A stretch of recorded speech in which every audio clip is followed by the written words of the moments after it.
David Goggins, Mike Tyson, Michael Jordan. What do you think about when you hear those names? And we've all been able to see the massive amounts of success that these guys have been able to achieve, but we don't always see what they do behind the scenes to get there. Unless, of course, they come out and talk about it, which they all have done in one way or another. But when you look at the lives that these guys were living before and during their run at success, you'll find something that they all had in common, and it's that they made their lives difficult on purpose. They chose discomfort over comfort, they chose doing hard things over easy things, and ultimately they chose success over mediocrity. The world we live in today is a world where most people will just choose to play it safe, and they'll make their lives as easy as possible by avoiding challenges like the plague. But the truth about living a life like this is that it is the easiest way to ensure that you live a mediocre life. Because when you live a life that revolves around avoiding challenges, you're denying yourself the opportunity to learn about yourself, to push your limits, and to really figure out who you are and reach your full potential. And this idea alone can explain why average people are average. If you look at the life of an average American, they're obese, they hate their life, they're working a job they don't like,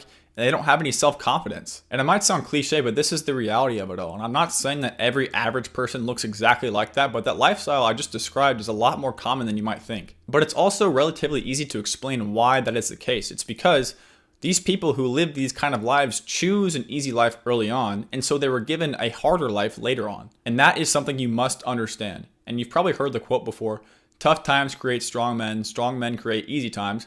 Easy times create weak men, and weak men create tough times. And it is so incredibly true in so many different situations. Because things are going to be hard. It doesn't matter which way you put it. But you can make the decision to make things hard now and make it easier later, or make it easy now and make it harder later. And I think the easiest way to explain this is thinking about a fighter training for a fight. Like Mike Tyson, for example, like his routine was absolutely brutal. He suffered so much during training, but he did this because he understood that if he could suffer a lot and make his training as hard as possible, the fight is going to seem relatively easy. And just to put this in perspective, this is what his routine looked like on a daily basis. He'd wake up at 4 a.m., he'd go on a 3 to 5 mile run, and then do 10 rounds of sparring, eat breakfast, do some calisthenics, eat lunch, and then 6 more rounds of sparring with some bag work, slip bag, jump rope, power work, speed bag, and then more calisthenics, and then shadow boxing. And then his total reps throughout the day for calisthenics were about 2,000 sit-ups, 500 push-ups, 500 dips, 500 shrugs, but they're all broken up into different sets throughout the day. And now I'm not saying you have to go and train like Mike Tyson, especially if you're not a fighter, but how many people do you think would voluntarily put themselves up to that every single day?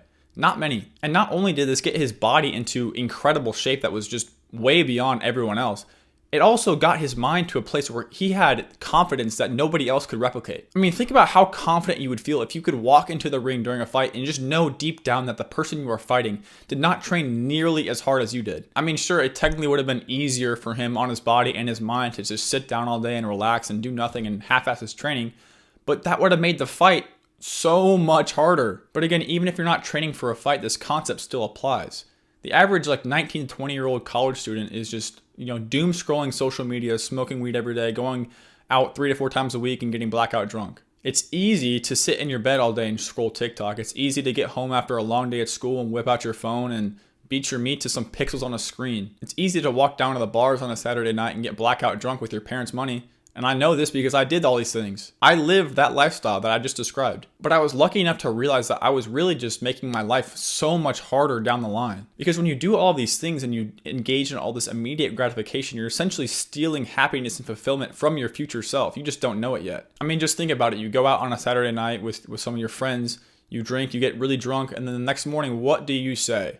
Oh, I feel terrible. I wish I didn't do that. But you felt pretty good last night, didn't you? What happened? Last night, you stole happiness from yourself that morning. And I'm not saying you can't go drink every once in a while, but that's what you're doing essentially. And it's the same thing. You get home from school, you whip out your phone, you lay in bed, you get on the hub and you beat your meat to some woman who does not even know you exist. And then again, what do you say after you're done? Oh my gosh, I cannot believe I just did that. You feel disgusted with yourself when literally 30 seconds ago, you could not have felt better. Seriously, you stole happiness, you stole confidence from your future self, and it wasn't even 30 seconds apart. And when you're in an environment that doesn't really punish you for doing these things, but instead rewards you by, making you feel better or making a few more friends, it can be hard to just say no to doing these things. Because they'll say it all the time, like you're in high school, go have fun, or you're in college, go enjoy life. But it takes some willpower. It takes a special kind of person to hear that and really think about what that actually means. And it takes a lot of willpower to hear about these things and be curious and not do them. But I think it takes even more willpower to do these things, enjoy them, and then just stop doing them completely. Because when you do stop doing these things that you've gotten in the habit of doing, you will lose friends and you probably will lose yourself. If going out and drinking or going and smoking weed at somebody's house has become part of your identity, you have to completely shed part of your identity off, and it can make you feel like almost confused and naked. Because people will call you weird, people will call you lame. It sounds corny, but that's literally what happens. People will just talk behind your back because that's what people do. People love to gossip. I think it's stupid, but that's what happens. In my junior year of college, when I finally started to separate myself from the crowd, I stopped going out. I stopped doing all the things that